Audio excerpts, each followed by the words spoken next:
बिस्मिल्लाहिर्रहमानिर्रहीम। नाज़रीन अस्सलाम वालेकुम रहमतुल्लाहि व बरकातुहू। नाज़रीन, आज हम बात करेंगे मैदे की गैस, हिचकी, मैदे की तेज़ाबियत, कब्ज़ और इसके अलावा जिन लोगों के मुंह से अक्सर पानी निकलता रहता है, जिसे थूक के रास्ते वो खारिज करते रहते हैं मैदे की खराबी की वजह से। नाज़रीन, इसकी कई वजूहात हो सकती हैं। इसमें बादी किस्म का खाना,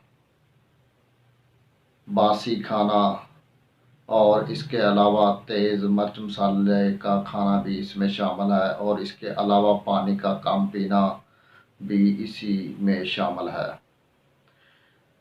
नाज़रीन, तेज़ाबियत और हिचकी, कब्ज़, मैदे की गैस और मुंह से थूक वगैरह के रास्ते जो तेज़ाबियत खारिज होती है, जिसे हम थूक के रास्ते, जिसे आप कह सकते हैं कि इसे बहुत ज़्यादा थूकें आती हैं। तो नाज़रीन, ये मैदे की सारी प्रॉब्लम की वजह है। तो इसके हल के लिए आज हम बिल्कुल आसान सा छोटा सा टोटका भी से आप कह सकते हैं, नुस्खा भी कह सकते हैं, वो लेकर आपकी खिदमत में हाज़िर हुए हैं। नाज़रीन, इसके लिए आपको चाहिए कि आपने बाज़ार से ले लेनी है जवारिश कमूनी, किसी भी कंपनी की हो, हमदर्द, करशी, अजमल वगैरह की किसी की भी हो, जवारिश कमूनी आपने लेनी है।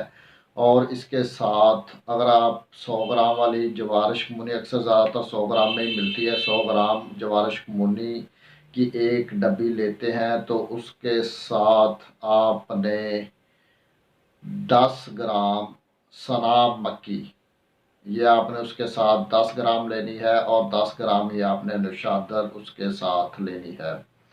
तो नाज़रीन, दोनों चीज़ों को पाउडर कर लें। पाउडर करने के बाद जवारिश कमूनी में मिक्स कर लें, और हर खाने के बाद आप 1 चम्मच, सुबह के टाइम आप 1 चम्मच, और शाम को अगर आपको कब्ज़ वगैरह है तो आप 2 चाय वाले चम्मच ये खाएं। तो इंशाल्लाह इससे मैदे की तेज़ाबियत भी जाती रहेगी। जिन लोगों को मैदे की तेज़ाबियत की वजह से थूक वगैरह अक्सर आती रहती हैं, वो भी ख़त्म हो जाएगी। और इसके अलावा जिन्हें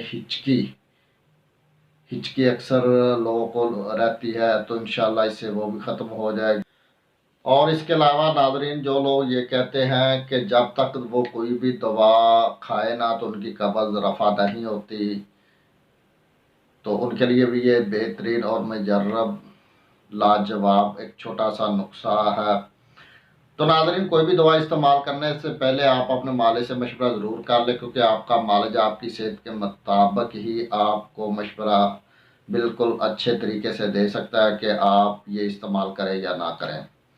तो बहरहाल ऑल ओवर इसे आप कह सकते हैं कि आप इसे इस्तेमाल करें तो ये बेहतरीन नुस्खा है। इंशाल्लाह इससे आपका तेज़ाबियत, मैदे की गैस, कब्ज़ और हिचकी वगैरह, और इसके अलावा जिन लोगों को मैदे की तेज़ाबियत की वजह से थूक वगैरह ज़्यादा आती रहती है, तो वो इंशाल्लाह जाती रहेंगी। तो इसका इस्तेमाल नाज़रीन कम से कम 1 माह ये ज़रूर इस्तेमाल करें।